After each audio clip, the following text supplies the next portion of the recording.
Hi folks, Puffin here with your Antifa News Brief for March 26, 2022. My last video was about President Biden gave a speech in Warsaw about the Ukraine and Putin's invasion there. And a lot of my response was about how Biden needs to take his own advice and arrest Trump. He needs to follow through on the actions that go along with the words that he spoke. I did miss two of the most important points that he made in his speech, which are really two sides of the same thing about a real transformation of the world. And I just misread my notes, so I wanted to come back to that and make these 2 points that towards the end of the speech, President Joe said something about we all need to move as quickly as possible to clean and renewable energy. And the point of that is to get off of fossil fuels. But the larger point is if we'd done this a while ago, we wouldn't be in the situation to begin with. If we'd done this a while ago, we would all be in a world where instead of competing with each other over land or pipeline right-of-ways, people would be competing for in a friendlier competition of developing the technology of renewable energy. And the thing about all renewable energy, or solar and wind power mostly, is that you produce them on site, so that when you're producing renewable technologies, they're being developed in the places where the energy is being used. And that spreads it out. It's a more democratic or equal energy structure that is against the current energy structure.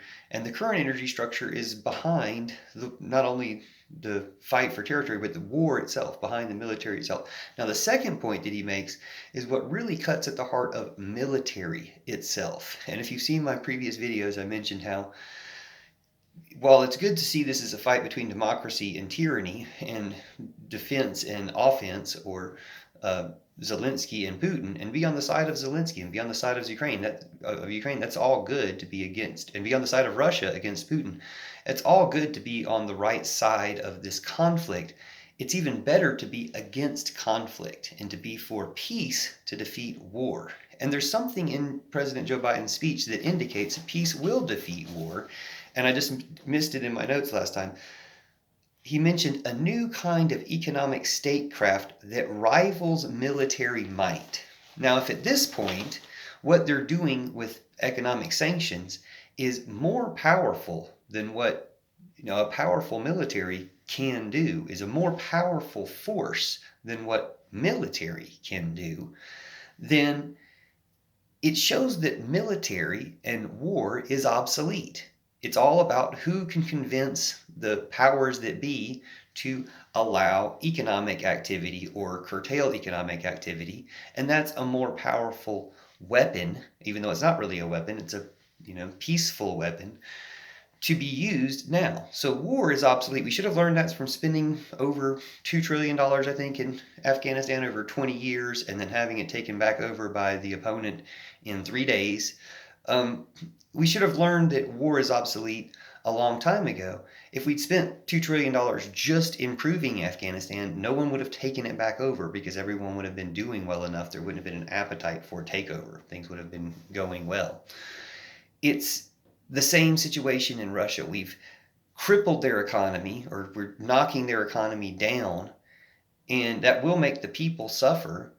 If Putin can be replaced or resign or whatever it takes to where they can bounce back, that'll be great. But otherwise, you just end up having to help people that you've hurt through other means, just trying to cut the government out. But again, cutting governments out becomes an economic activity, not a military activity.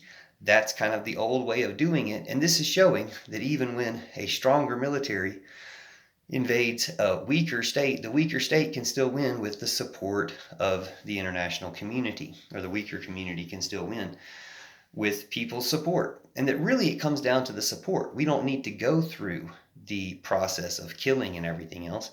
You can just have people talk things out and see where the real support is, where the real truth is about things. But of course, if one side has to lie to get people on its side, then they don't want to talk about it. So thanks for listening to me talk about it, and I hope you understand how this can all lead to, the ideals that are being expressed can all lead to a peaceful world beyond military and beyond oil. And again, see some of my other videos, Pillow Revolution, things like that. No war, no oil. No oil, no war. If we get rid of oil, we get rid of war, because there's two entwined things that are at the heart of the evil power structures we have today. And we just have to move on. So President Joe said it when we said we need to all move as quickly as possible to clean and renewable energy, and that this is the path to freedom. Also, that the new economic statecraft rivals military might, rivals any military might. And of course, only a madman would use nuclear weapons. When ex-President Putin puppet Trump said, why do we have nuclear weapons if we're not going to use them? It seemed kind of like you could take that reasonably to say, well, let's just get rid of them. We're not going to use them anyway. Of course, the problem is there are madmen who will at least threaten to use the nuclear weapons, which Putin did, just because he didn't get his way. So like Putin would drop a nuclear bomb on you because there wasn't pudding left on the buffet. We have to make sure that madmen don't have that kind of power. And the best way to do that, since you can't stop all madmen, is to stop having that power. So if you zoom out, the upshot on all of this is get rid of military, get rid of nuclear power, have peace for the world, love, happiness. Green energy can bring us all together in a friendly competition where all we're doing is advancing humanity, and it's always helping the people who were previously the most cut off, because again, that technology goes to wherever it's needed. Thanks for watching and sharing. Love you forever. See you soon.